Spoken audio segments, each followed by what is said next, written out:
nuestros rostros. Eterno y amado Padre que moras en los más altos cielos, Señor, estamos agradecidos a ti, amado Padre, por todo lo que haces por nosotros. Tú nos has sacado del polvo de la tierra, del barro, Señor, y ahora nos estás llevando a tu santo reino para compartir esas grandezas y esas cosas que ojo no vio ni oído escuchó para los que te amamos. Gracias, Padre, por ello. Gracias por ser tan generoso con nosotros, y nosotros también, Señor, a través de nuestra fidelidad queremos devolverte toda esa amabilidad, toda esa confianza, todo ese amor que tienes por todos nosotros. Gracias, amado Padre. Te pido ahora en esta oportunidad que bendigas estos estudios bíblicos que vamos a tener ahora y que sean de provecho para todos los asistentes. Gracias por ello, Señor. En el nombre bendito de Jesús te lo pedimos. Amén.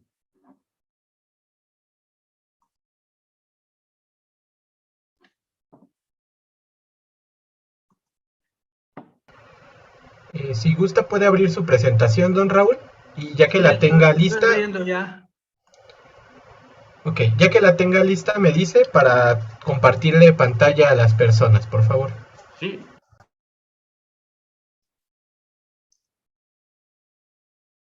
¿Me indicas cuándo, Moisés? ¿Ya tiene lista su presentación? ¿Ya? Ok, deme un segundito. ¿Me indicas cuándo, Moisés? Sí, ya puede comenzar, don Raúl. ¿Ya tiene lista su presentación? Ya. Muchas gracias. ¿Ya? Ok, deme un segundito. En primer lugar, quiero saludar a todos, Moisés, nuestros queridos hermanos. Sí, ya puede comenzar, don Raúl. ¿Ya tiene lista su presentación? Sí, muchas gracias. ¿Ya? Ok, deme un segundo. A todos nuestros queridos hermanos, quiero saludar a todos cariñosos y afectuosos, a todos los hermanos de Chile, a quienes conozco desde los años 80, en aquellos años en que todos nosotros participábamos en la fiesta de tabernáculos allá en Maitencillo. También van mis saludos para los hermanos de México. Conozco a varios de ustedes también, alguna vez estuvieron por acá. Un saludo especial y que tengan unos lindos días de fiesta. Y por supuesto a nuestros queridos hermanos de Bolivia que están dispersos, que se encuentran unos en sus hogares, en sus casas, en diferentes lugares, y también al grupito en Santa Cruz que se ha reunido, que son 16 personas. Bueno, pues a todos ustedes va un cariñoso saludo y un afectuoso y cariñoso abrazo desde la distancia. Y a todos entonces, para todos ustedes, un saludo con todo afecto, cariño y emoción. Espero que todos se encuentren muy animados en este primer día de la fiesta, porque todos necesitamos aprender más, ampliando y mejorando nuestro horizonte de conocimientos bíblicos. Les hemos preparado el presente estudio bíblico que cuenta con 3 partes. Esta tarde vamos a ver la primera parte y los días señalados en el programa de la fiesta vamos a estar viendo la segunda y la tercera parte. Desde ya les agradezco por su amable atención. Al empezar, quiero comentarles que la investigación de este tema me ha tomado muchos meses.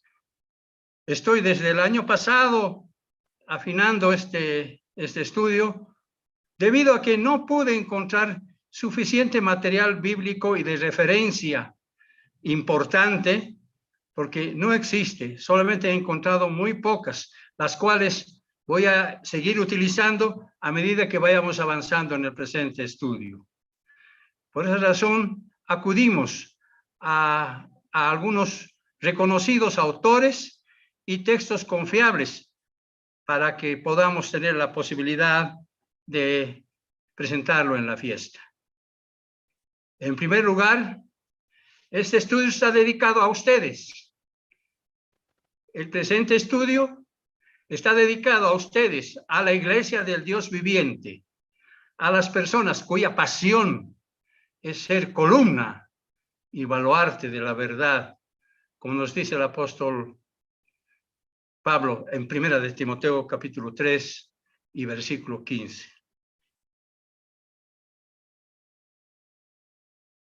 El tema de este estudio es ¿a dónde fueron los apóstoles? El título del presente estudio es una pregunta. ¿A dónde fueron los apóstoles? Encontré varias respuestas, como el caso de la biblioteca digital Libronix, que dice que los apóstoles se fueron en busca de las tribus perdidas de Israel, por ciudades, aldeas, llegando hasta tierras lejanas. El escritor Eusebio también nos habla de Marcos como el primero que fue enviado a Egipto y quien fundó la iglesia en Alejandría. También nos habla de Tomás, que trabajó en Partia, y de Andrés en Escitia, y Juan en Asia. Asimismo, nos muestra a Pedro visitando Ponto, Galacia, Bitinia y Capadocia. Y con respecto a Mateo, también se dice que escribió su evangelio cuando estaba a punto de partir por otras regiones. Según el testimonio de Panateus, parece que Bartolomé llegó hasta la India. Ante todo este panorama que vemos de comentarios y escrituras y libros que escribieron algunas personas, ante este panorama, algo confuso, por supuesto, hemos visto la necesidad de analizar cada caso en particular para saber exactamente a dónde fueron los apóstoles y por qué tuvieron que separarse para cumplir con su obra misionera que Jesús les había encomendado.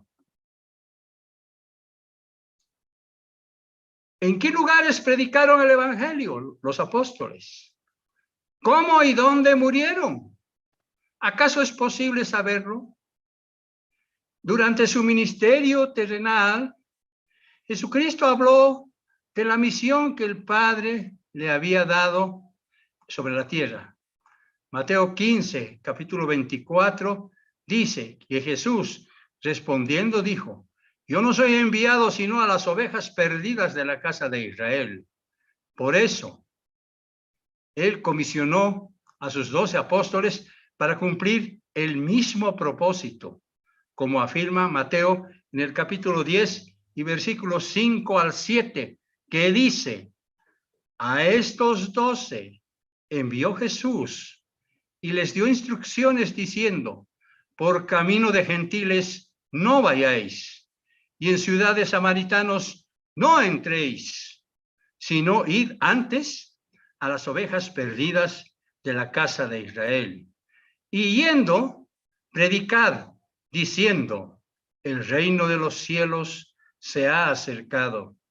A través de sus palabras, entonces, vemos que Jesús nos hace conocer la misión que les dio a sus 12 apóstoles, enviándolos entonces en busca de las tribus, de las ovejas perdidas de la casa de Israel. Antes de seguir adelante, quiero preguntarles: ¿cuántos apóstoles figuran en el Nuevo Testamento a quienes Jesús eligió durante su ministerio terrenal? Y no solamente eso, ¿qué significa ser apóstol de Cristo? Tenemos algunas escrituras que nos aclaran este panorama. Por ejemplo, en 1 Corintios capítulo 12 y versículo 28. Dice que en la iglesia Dios ha puesto apóstoles, en segundo lugar, profetas, en tercer lugar, maestros, luego los que hacen milagros, después los que tienen dones de sanidad, los que ayudan a otros, los que administran y los que hablan diversas lenguas. También Pablo dice algo que afirma también en Efesios capítulo 4 y versículos 11 al 12. Dice: él mismo, refiriéndose a Jesucristo, constituyó a unos apóstoles, a otros profetas, a otros evangelistas, a otros pastores y maestros, a fin de capacitar, es decir, de preparar al pueblo de Dios para la obra de servicio, para edificar el cuerpo de Cristo. El cuerpo de Cristo somos todos nosotros, queridos hermanos. Sin embargo, casi todo el mundo piensa que solo hubo 12 apóstoles, nada más. Pero nosotros sabemos que no fueron 12, sino que fueron más. Aquí tenemos entonces la lista completa de los apóstoles de la iglesia primitiva. Jesús había elegido a todos ellos durante su ministerio terrenal. Empecemos con Jesucristo en el capítulo de Hebreos, capítulo 3, versículo 1. Dice, por tanto, hermanos, ustedes que han sido santificados y que tienen parte en el mismo llamamiento celestial, consideran a Jesús apóstol y sumo sacerdote de la fe que profesamos. Entonces vemos que también Jesús está considerado como el principal apóstol y sumo sacerdote de los bienes venideros.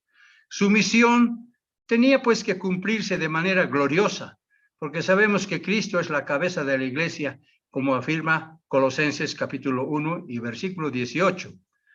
Luego tenemos aquí a los otros apóstoles. Por ejemplo, tenemos a Simón Pedro, que está nombrado en Mateo capítulo 10 y versículos 1 al 4.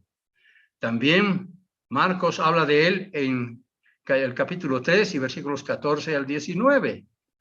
Lucas también se refiere a Simón Pedro en el capítulo 16 y versículos 13 al 16. El segundo de los apóstoles es Andrés, hermano de Simón Pedro. Su nombre se encuentra registrado en Hechos capítulo 1 y versículo 13. También tenemos a Jacobo, a Santiago, el hijo de Zebedeo, que fue uno de los primeros mártires apóstoles. Después veremos qué pasó con él.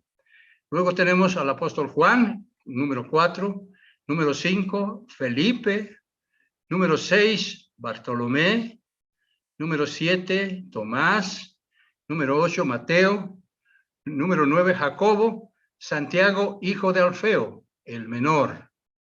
También tenemos el número 10 a Simón el cananista, que también es conocido como Simón el celote. También tenemos el número 11 a Lebeo, Tadeo, que algunos lo llaman Judas, hijo de Jacobo. Y finalmente, en el número 12 está Judas Iscariote, el traidor.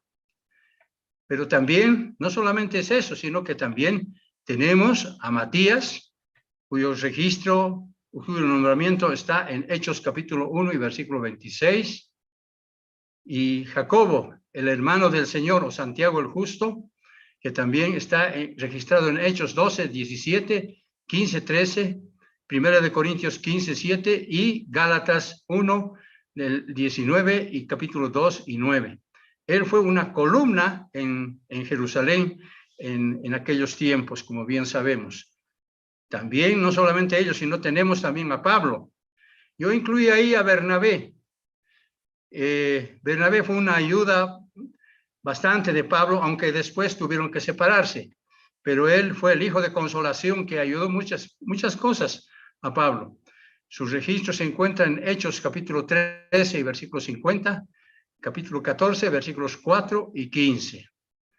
También tenemos a Judas, el hermano del Señor. Este apóstol empezó un poco tarde, porque acuérdense que sus hermanos no creían en él. Entonces, después de Jesucristo, Judas se animó porque ya tenía el Espíritu de Dios y escribió su carta que está casi al final del Nuevo Testamento. Eso se encuentra, su nombramiento en Mateo 13, 55 y Primera de Corintios 9, 5. En Juan, capítulo 13 y versículo 20, dirigiéndose a sus apóstoles, Jesús les dijo, de cierto os digo, que el que recibe al que yo enviare, me recibe a mí. Y el que me recibe a mí, recibe al que me envió. También Pablo fue considerado como el más pequeño de los apóstoles de los gentiles, quien junto con Bernabé, como dije, y también junto al joven Timoteo, cumplió la misión de su apostolado a través de sus enseñanzas y de sus viajes que todos conocemos. Aquí les mostramos la conformación de la familia de Jacob, con sus dos esposas, Lea y Raquel. Lea tuvo 6 hijos, Rubén, Simeón, Leví, Judá, Isaacar y Zabulón.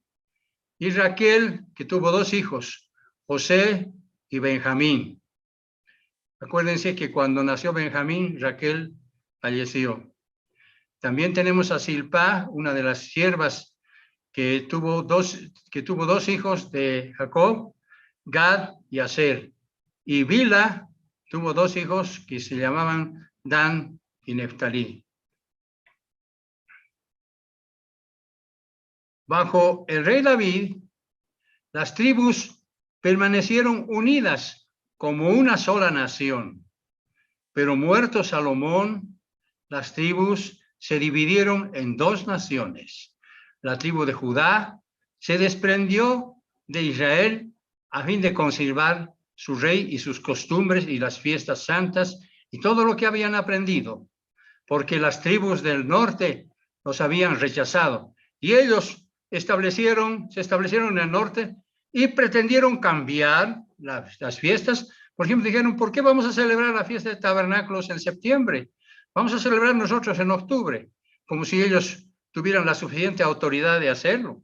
Bueno, todo esto pues hizo que ambos grupos se dividieron. Y una vez conformada la nueva estructura de la nación, con su capital en Jerusalén, esta fue conocida como la Casa de Judá, mientras que las 10 tribus del norte fueron conocidos como la Casa de Israel, quienes más tarde establecieron su capital en Samaria, que está al norte.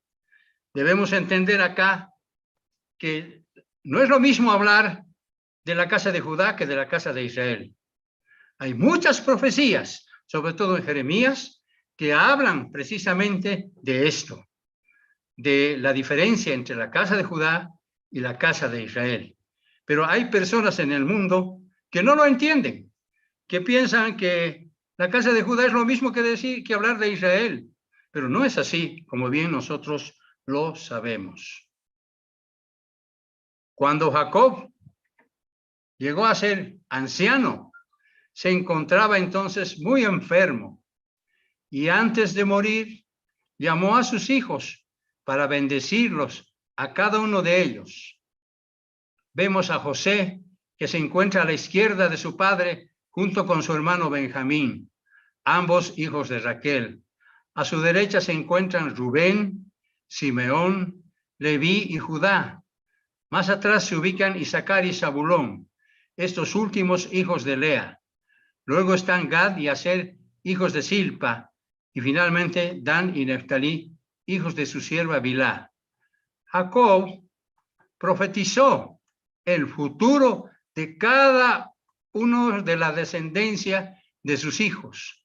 Esto se encuentra con mucho detalle que nos permite conocer muchas cosas más adelante. Se encuentra en Génesis capítulo 49, desde los versículos 1 al 27 y del versículo 29 al 33.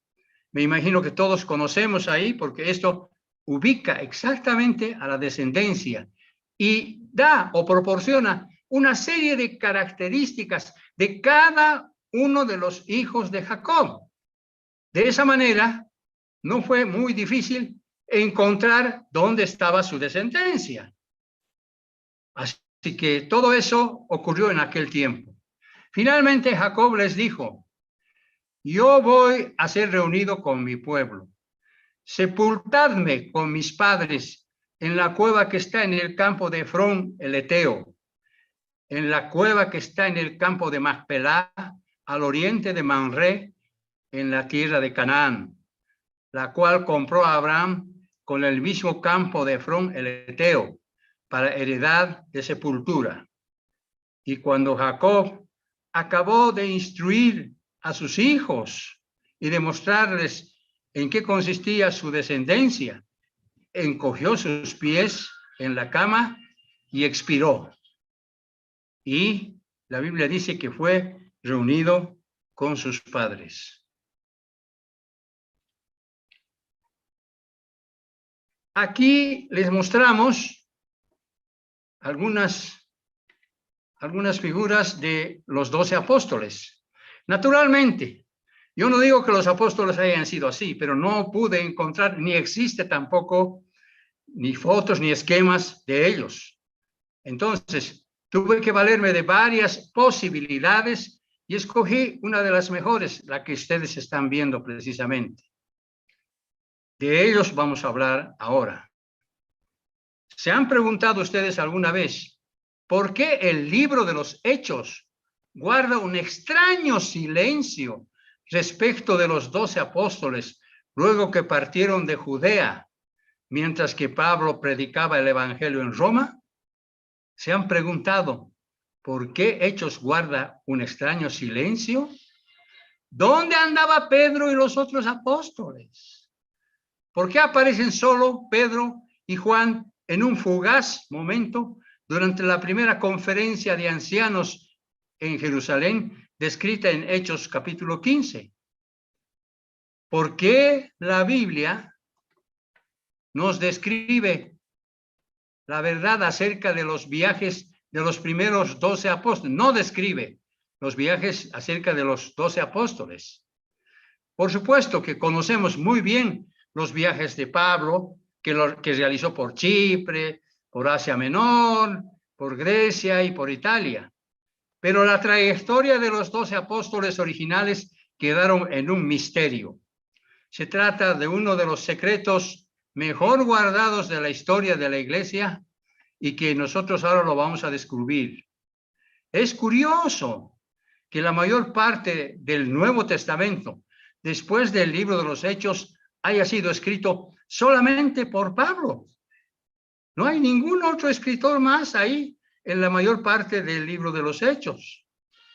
También sorprende que después de iniciar la predicación del evangelio a los gentiles en la casa de Cornelio, Pedro y los demás apóstoles desaparecieron repentinamente de nuestra vista. ¿Dónde andaban ellos? ¿Qué fue de ellos? Cuando las tribus desaparecieron de la historia, entonces los israelitas comenzaron a servir a otros dioses, debido a que abandonaron a su Dios. Y no solo eso, porque hasta se olvidaron de los 10 mandamientos, se olvidaron de las fiestas santas, se olvidaron del sábado, se olvidaron de la señal que Dios les había dado, pese a que Dios les había dicho que el sábado era una señal entre él y su pueblo por sus generaciones. Esto se encuentra escrito en el libro de Éxodo, en el capítulo 31, versículo 13, versículos 16 y 17. A partir de ahí, los apóstoles fueron considerados como refugiados.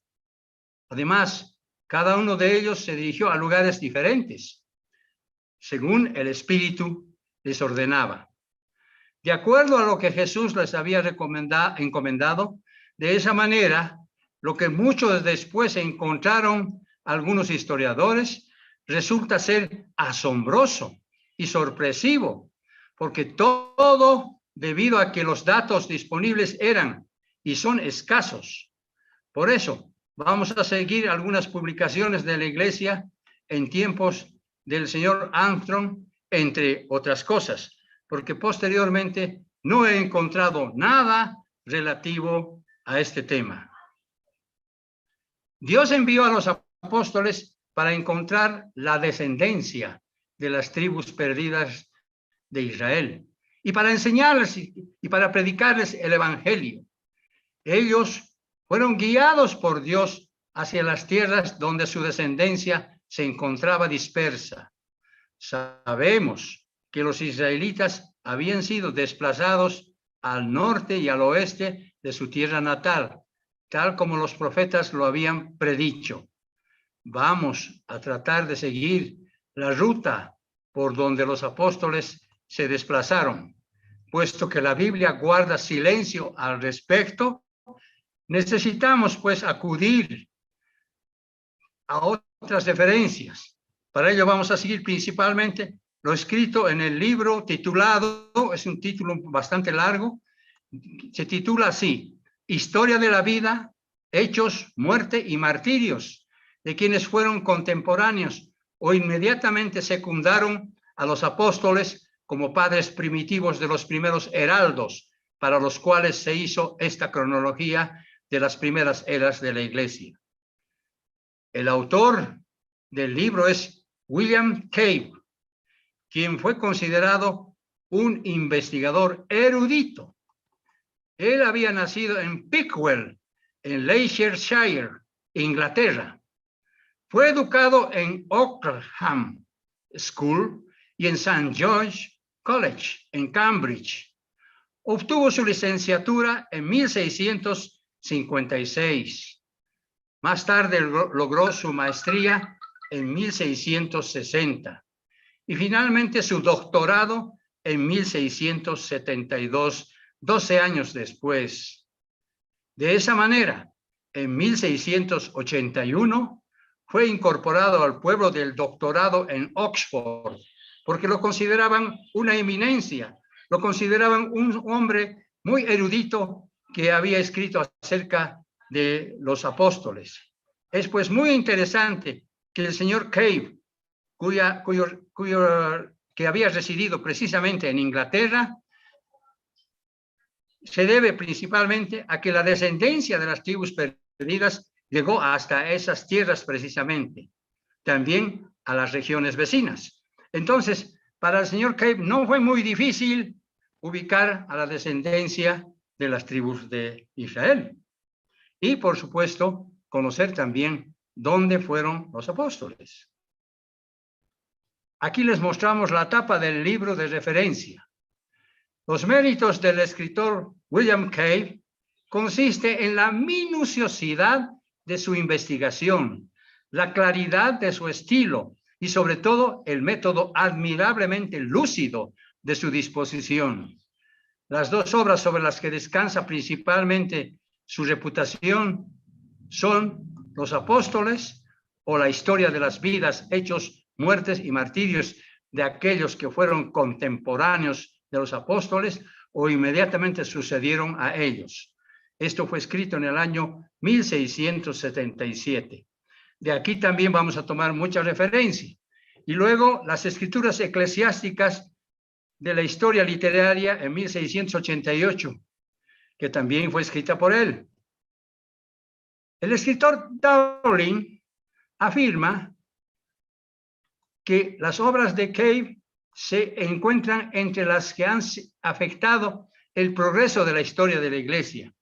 Sus obras más pequeñas tendieron a ampliar el conocimiento de la antigüedad cristiana mediante las vidas de los apóstoles y los padres primitivos, los cuales pueden considerarse como una historia eclesiástica de los primeros 4 siglos. Porque hasta el día de hoy, muchos opinan que la obra de clase más culta que fue escrita en idioma inglés continúa siendo la mejor sobre la historia literaria de los primeros tiempos de la Iglesia. Hemos elegido los mejores esquemas de los apóstoles, como dije hace un momento. Sabemos que todo lo que leemos después de Hechos 15 solo tiene que ver con el ministerio de Pablo y los gentiles. Pero hay una razón por la que los viajes de los 12 apóstoles quedaron sumidos en el misterio. Hasta ahora, la mayoría de la gente piensa que Jesús escogió a sus 12 discípulos y luego los ordenó como apóstoles y los envió en primera instancia a predicar a los judíos, y que ante el rechazo de los judíos ellos se volvieron a los gentiles. Por supuesto, sabemos que esto no es verdad, porque el apóstol Pablo fue llamado años después como apóstol para llevar el evangelio a los gentiles. Ananías, quien fue encargado de bautizar a Pablo, recibió de Cristo estas palabras: Hechos capítulo 9 y versículo 15.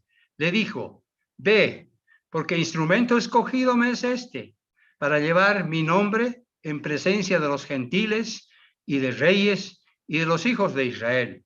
Es decir, que no fue ninguno de los 12, sino Pablo, quien declaró diciendo que desde ahora me iré a los gentiles, como consta en el libro de Hechos, capítulo 18 y versículo 6.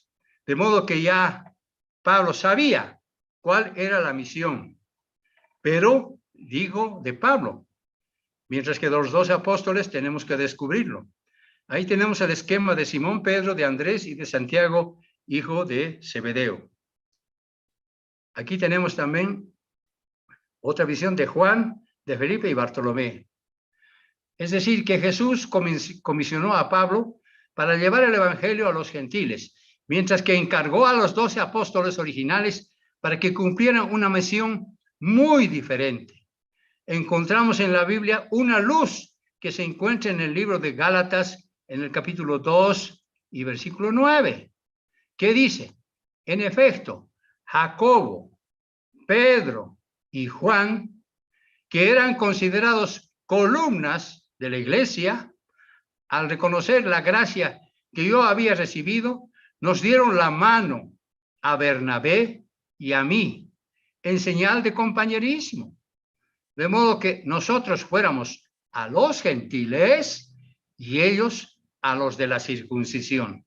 Aquí vemos entonces que la misma Biblia nos está hablando en forma muy clara cómo y dónde se fueron los apóstoles. Por supuesto que los de la circuncisión no se refiere a los gentiles, sino a las tribus de Israel, porque sabemos que Dios le dijo a Abraham en Génesis capítulo 17 y versículos 10 a 11, este es mi pacto que guardaréis entre mí y vosotros, y su descendencia después de ti.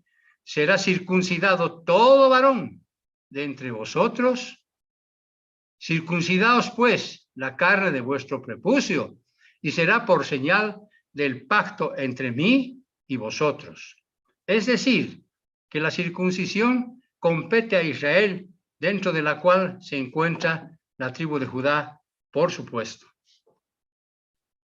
También tenemos una sorprendente respuesta en Mateo capítulo 10, versículos 5 al 6, cuando Jesús les dio instrucciones diciendo, por camino de gentiles no vayáis, y en ciudades samaritanos no entréis, sino id antes a las ovejas perdidas de la casa de Israel. Es decir, que Jesús les prohibió que difundieran el evangelio entre los gentiles, porque el encargado para aquella misión iba a ser el apóstol Pablo, mientras que los 12 tendrían que dirigirse a las ovejas de Israel. Sabemos que antes de cumplir su misión, Pedro fue enviado a la casa de Cornelio. Esto consta en el libro de Hechos en los capítulos 10 y 11. Pero su principal misión fue llevar el evangelio a la casa de Israel. Como el apóstol Pedro simplemente abrió la puerta a los gentiles, pero fue Pablo quien atravesó esa puerta para llevar el evangelio a todas las naciones. También es cierto que Pedro hizo un viaje a la ciudad gentil de Samaria, pero no para llevarles el evangelio, porque antes ya lo había hecho Felipe. En realidad, Pedro y Juan se limitaron a orar por los samaritanos, pidiendo que recibieran el Espíritu Santo, como nos consta en el libro de Hechos, los capítulos 8, 5 y 14, 17.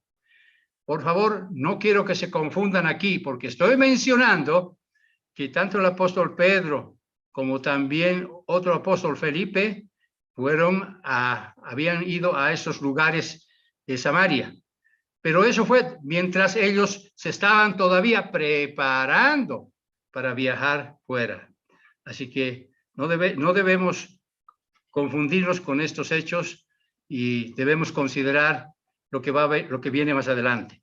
Aquí tenemos la figura de Tomás, de Mateo y de Santiago, hijo de Alfeo. Ahora sabemos quiénes fueron enviados, a dónde fueron y a quiénes fueron enviados los 12 apóstoles. En realidad estamos hablando de la verdadera iglesia de hoy, que vía herramientas tales como la radio, la literatura, la televisión, el programa Beyond Today, el Internet y otros medios electrónicos con que actualmente contamos, se dirigen a todas las naciones para predicar el Evangelio como público testimonio hasta el fin de esta era. Como dice Mateo en el capítulo 28 y versículos 19 y 20. Por tanto, ahora nos corresponde investigar a dónde fueron Pedro y los 11, desde que salieron de la tierra de Judea. Se trata de uno de los secretos mejor guardados de la historia, porque si el mundo hubiera sabido a qué tierras viajaron los 12 apóstoles, entonces la casa de Israel no estaría perdida, como precisamente ocurre ahora. Entendamos que Dios dispuso por un motivo especial y que pocos logran comprender, que la identidad de la casa de Israel permanezca escondida hasta nuestros días. Sabemos que el poderoso imperio asirio invadió la casa de Israel y la llevó cautiva en el año 721 a.C. Y después fue trasladada más allá del río Éufrates, estableciéndose en Asiria y en las ciudades de los Medos, alrededor del lago Urmia, al sudoeste del mar Caspio. De esa manera, Israel nunca regresó después.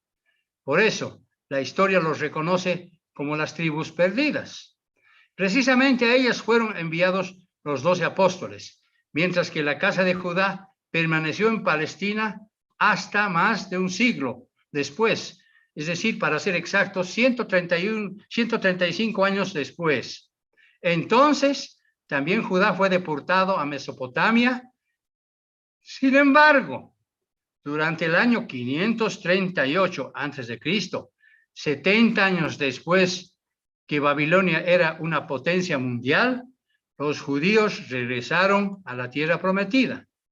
Por supuesto que la historia ahora los reconoce como Israel, nada más, por ser los únicos descendientes de Jacob que hasta ahora viven en su tierra, mientras que las 10 tribus se perdieron, incluso donde fueron exiliados. El escritor judío Yair Davidi registra estos hechos con bastante detalle.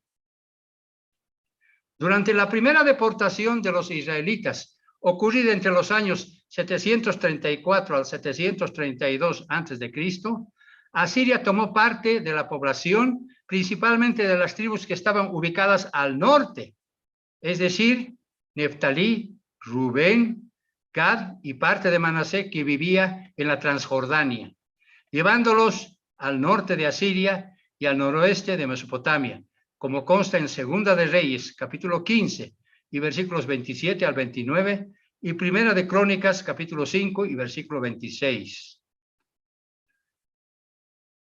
Una nueva rebelión provocó la segunda deportación de la población infractora, al encontrarse entre extraños cuyo idioma no entendían, como dice Jeremías en el capítulo 5 y versículo 15, y cuya cultura no les era familiar. Los deportados tuvieron pocas esperanzas de rebelarse contra los asirios. Poco después, el rey asirio Tiglat-Pileser inició sus pasos contra el reino del norte, como respuesta a la alianza que hizo el rey Pekah con Damasco. Esto ocurrió en el año 734 a.C.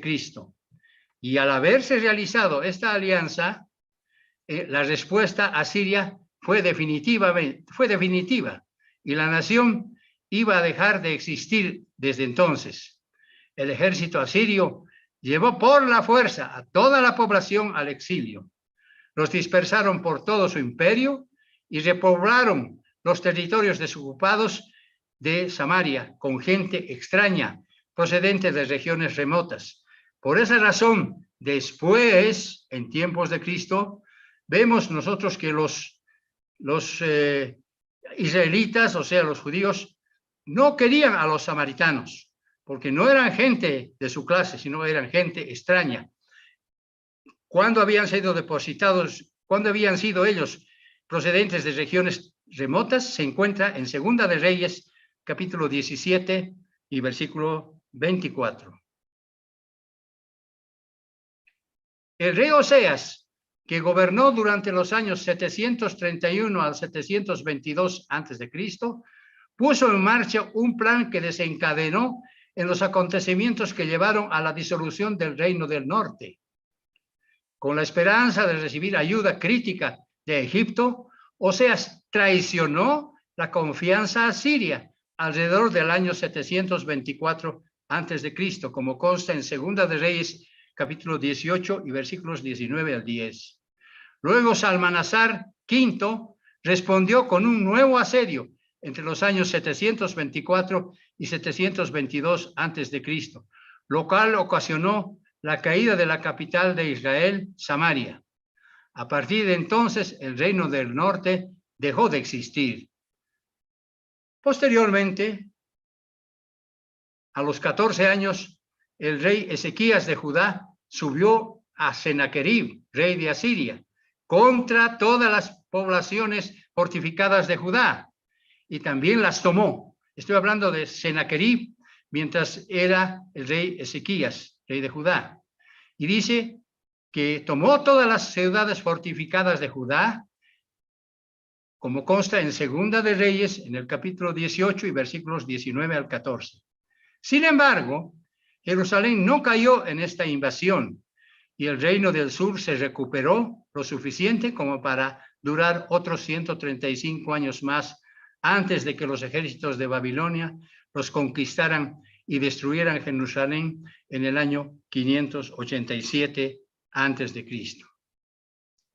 De esa manera, Dios cumplió su promesa de zarandear la casa de Israel entre todas las naciones, tal como dijo Amós, el profeta Amós, en el capítulo 9 y versículo 9.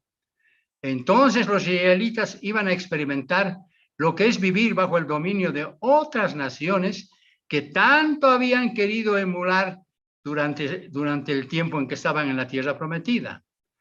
Antes, Dios les había advertido de las consecuencias que podrían tener ellos por su desobediencia. Esto se encuentra en Deuteronomio capítulo 28, versículos 64 al 66, que dice: el Señor te dispersará entre todas las naciones, de uno al otro extremo de la tierra. Allí adorarás a otros dioses, dioses de madera y de piedra, que ni tú ni tus antepasados conocieron. En esas naciones no hallarás paz ni descanso. El Señor mantendrá angustiado tu corazón. Tus ojos se cansarán de anhelar y tu corazón perderá toda esperanza. Noche y día vivirás en constante zozobra, lleno de terror y nunca seguro en tu vida. Esa fue la advertencia que Dios les había dado a través de Moisés en el libro de Deuteronomio. Pero ellos, en un principio, dijeron, sí, vamos a obedecer a Dios, pero más tarde ocurrió exactamente lo contrario. Frente a este panorama, la misión de los apóstoles era encontrar la descendencia de las tribus perdidas. Recuerden que cuando Jesús vino a los suyos no les recibieron, como dice Juan en el capítulo 1 y versículo 11. Jesús era del linaje de David, de la casa de Judá. Cuando los judíos lo rechazaron, él no se volvió a los gentiles. Por esa razón Jesús le dijo a la mujer samaritana: no soy enviado sino a las ovejas perdidas de la casa de Israel, tal como consta en el libro de Mateo, en el capítulo 15 y versículo 24. Para que esa misión se cumpliera, porque Jesús habría de morir muy pronto en el Gólgota, él entonces comisionó a sus 12 apóstoles, dándoles instrucciones de ir en busca de las ovejas perdidas de Israel. Ahí es donde se fueron, aunque la historia los perdió de vista, porque sus viajes quedaron en el misterio hasta ahora.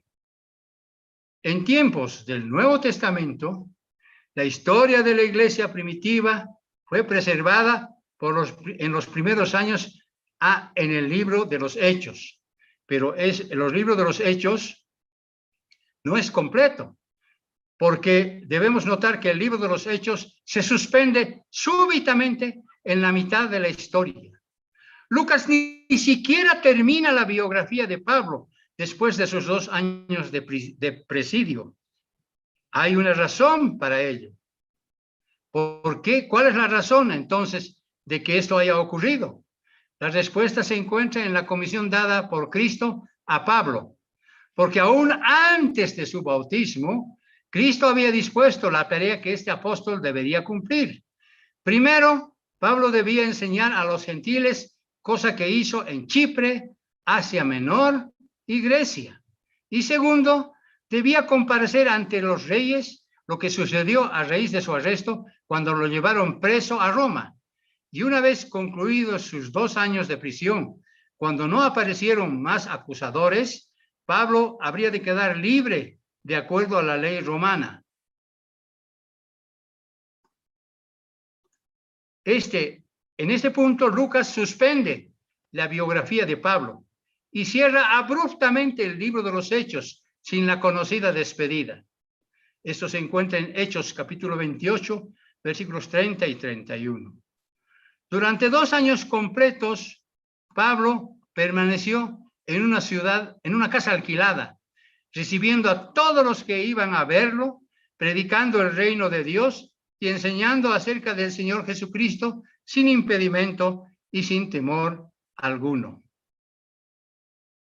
Pero aún Pablo no había cumplido su tercera misión, el de llevar el nombre de Cristo a la presencia de los hijos de Israel, como consta en el libro de Hechos capítulo 9 y versículo 15.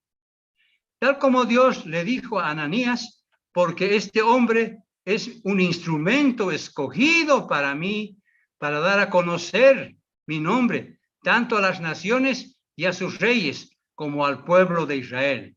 Ahí está la respuesta.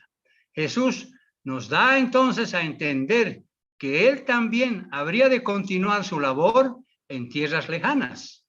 Pero él no permitió que Lucas incluyera en el libro de los Hechos los últimos viajes de Pablo, solo los que conocemos, pues de lo contrario, ello habría revelado el paradero de los hijos de Israel. Es decir, que Dios dispuso que entonces no se conociera ese lugar. Pero ahora llegó el momento, en medio de estos turbulentos y complicados tiempos del fin, recorrer el velo de la historia y mostrar a dónde fueron los primeros apóstoles. Antes de concluir la primera parte, veamos a quiénes se dirige el apóstol Santiago en su carta en Santiago, capítulo 1 y versículo 1. Él dice: Santiago, siervo de Dios y del Señor Jesucristo, a las 12 tribus que están en la dispersión, salud. Es posible que algunos de nosotros no se hayan dado cuenta que la carta de Santiago no se dirige a los gentiles, tampoco está dirigida exclusivamente a Judá, sino que involucra a la totalidad de las tribus perdidas de Israel. Probablemente tampoco notaron que la carta de Santiago, como ocurre con el libro de los Hechos, termina repentinamente sin los saludos usuales. Esto se encuentra en Santiago, capítulo 5 y versículo 20. Ahora comparemos esto con las epístolas de Pablo. En la versión original, en el griego del Nuevo Testamento, vemos que cada una de las cartas de Pablo termina con un amén. También cada uno de los 4 evangelios termina con un amén. Asimismo, el libro del Apocalipsis también concluye con un amén. La palabra amén es de origen hebreo y significa completo. Cada uno de los libros del Nuevo Testamento termina con un amén, excepto 3 libros: Hechos, Santiago y Tercera de Juan. En estos 3, la palabra amén no se encuentra en la versión griega original. Fue suprimida deliberadamente. ¿Por qué razón? Cada amén que falta tiene una señal especial. Dios quiere que entendamos que ciertos conocimientos no serían dados al mundo hasta ahora. Dios excluyó a propósito del libro de los Hechos los capítulos finales de la primera era de Éfeso, porque de estar incluidas habrían revelado la identidad y el lugar donde se encontraba la descendencia de Israel, cosa que Dios no permitió. Algunos estudiosos también piensan que el libro de los Hechos termina sin el amén, porque la historia de la iglesia aún continúa escribiéndose con las siguientes eras hasta llegar a la nuestra e incluso hasta la Odisea. Aquí concluimos entonces con la primera parte de este estudio, a dónde fueron los apóstoles. Muchas gracias por su directa atención. Continuaremos con la segunda parte en la fecha señalada en el programa de la fiesta. Les deseo a todos buenas noches. Ahora, para despedirnos, voy a pedir a nuestro hermano Moisés que dirija la oración de despedida.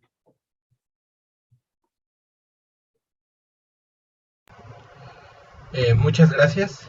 Inclinemos nuestros rostros, por favor. Eterno Padre Celestial, que mora en la gloria de su tercer cielo, bendito sea su nombre por siempre, nuestro Señor. Nos acercamos a usted esta tarde, este puñado de hijos suyos, que usted ha llamado, aún sin merecerlo, para aprender de su palabra, y le agradecemos mucho porque usted nos da de ella para alimentarnos y nutrirnos durante estos días de fiesta a los que usted nos invita. Y le pedimos que por favor todo lo que hemos escuchado y lo que habremos de escuchar también en los días siguientes, usted nos permita guardarlos en nuestros corazones, en nuestras mentes, y que nos sirvan para mejorar nuestro carácter y perfeccionarnos a su manera. Le rogamos para que nos dé un buen descanso a todos en esta noche, que siga dándonos la dicha de compartir con los hermanos, y le rogamos también para que usted esté en nuestros hogares y en los hogares de todos sus hijos que se congregan hoy para honrar su nombre. Todo lo ponemos en sus manos, eterno Padre, todo se lo agradecemos y se lo hacemos llegar en la intercesión y por los méritos únicos de su Hijo muy amado, nuestro sumo sacerdote, nuestro Redentor, nuestro Salvador y Rey venidero, Cristo Jesús. Amén. Amén. Bueno, les deseo que empiecen entonces con el segundo día de la fiesta, regocijándose. Buenas noches. Sí.